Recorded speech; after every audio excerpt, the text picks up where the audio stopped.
guys, it's iTalkAppleTech here today, and instead of just me, I've also got the co-founder, I guess you could call him, of iTalkAppleTech with me today. So he's going to cover some stuff, and I'm going to cover some stuff today. And this video is on the iPhone 4. It just came out. It was just announced a couple of hours ago at WWDC, Worldwide Developer Conference. Steve Jobs took the stage and announced the newest iPhone, and it looks really polished. So the first thing I'm going to talk about is FaceTime. This is hugely anticipated. So the new iPhone actually has a front-facing camera, and it's like iChat for the iPhone, only kind of with a different name. So I'll go and open up a larger page so you can see. So here's just a picture, so you can really see the person, and the quality, which we'll get to in a little bit, is absolutely phenomenal. So it's basically, you can just call the person, and it says FaceTime. You can see right here, it says, when you're calling them, it says FaceTime right here, and so you can just tap that, and if they have an iPhone 4 as well, they can pick up on the other end, and you can talk to each other. So you can also switch the camera, so you can use not only the front-facing camera, but also the 5-megapixel camera on the back, which we'll get to later, more in depth. So you can also share what you see with the back of the camera. Like I just said, you can flip the cameras. So you can tell the person what they're looking at and then show them what you're looking at. So that's pretty much it for FaceTime.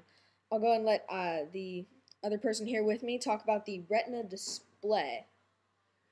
The iPhone 4 has a new Retina display that is incredibly better than the normal 3GS or 3G.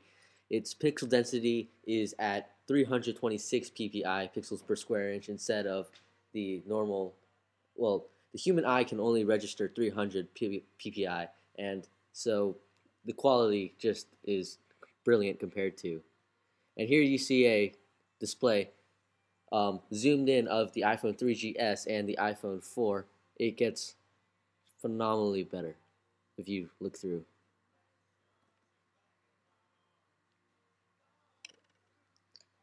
Also, the glare, if you turn the iPhone either way, it will always look pretty much the same, like the iPad, which I have to say is very good, and my review should be coming up today or tomorrow as well. And that's pretty much it for the Retina display. The next thing we're going to talk about is multitasking, so I'll let the other person take over from here. Multitasking is probably one of the most needed and wanted availability out. Mostly, unfortunately, this is only for 3GS and iPhone 4, but it allows you to pretty much switch between tasks. As you can see here, all you have to do is either double tap the home button or put your setting towards it, and pretty much slide through a dock that shows all your running applications. You can switch to all these different applications and run them just like as they were before.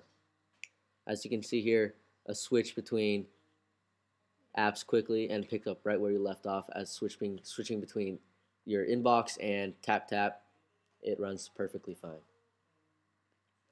So the next thing we're going to talk to you about is the HD video recording and editing. So HD video recording and editing. So now the iPhone records in 720p video, which is absolutely phenomenal. And you can actually, so now you have iMovie as well, which will be $5 in the App Store, but which allows you to edit the videos a lot better than a lot like you can on your computer. And it allows you to put in transitions, themes, text, titles, really everywhere you can, and it's all within your iPhone. You can also export it from your iPhone, which is really awesome. You can add your own music, add your own photos, and then combine your different videos and edit it into a polished video. The next thing we're going to talk about is the 5-megapixel camera with the LED flash. The 5-megapixel camera actually is now a 5-megapixel camera with LED flash.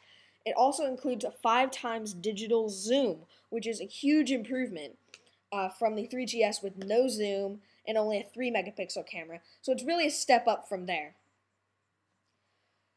Another thing that's new in iPhone OSI 4 is folders.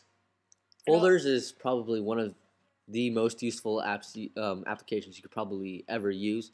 You can fit 9 apps onto any icon, pretty much multiplying your app capacity by 9.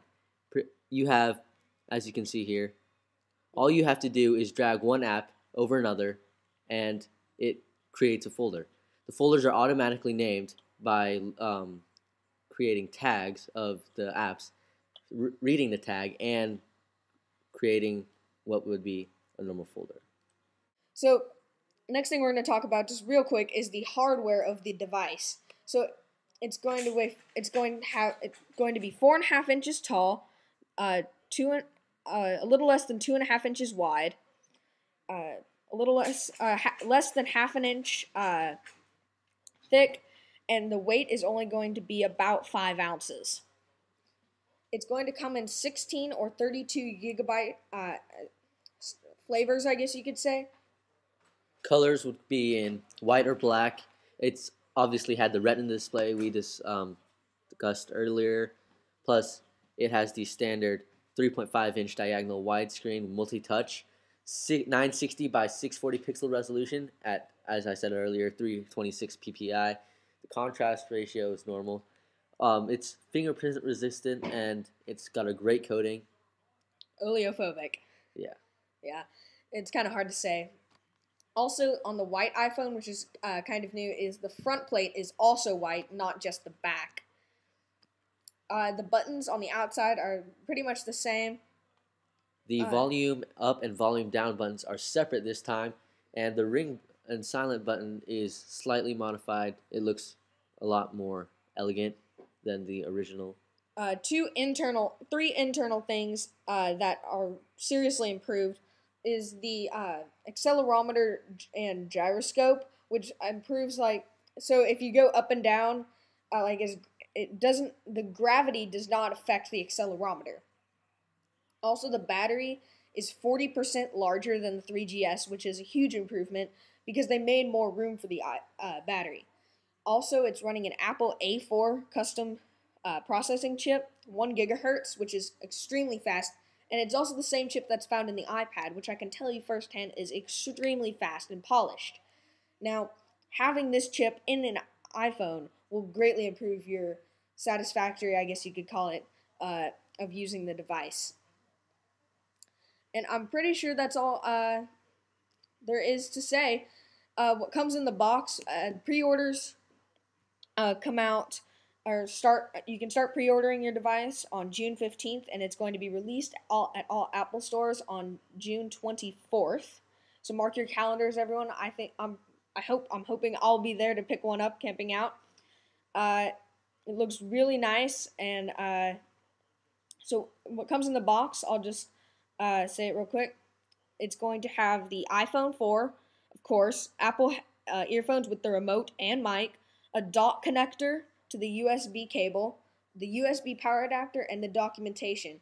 So you're getting a dock with the iPhone, which is pretty big because with the iPhone 3G and iPhone 3GS, you had to buy a separate dock for the device instead of it coming with the phone.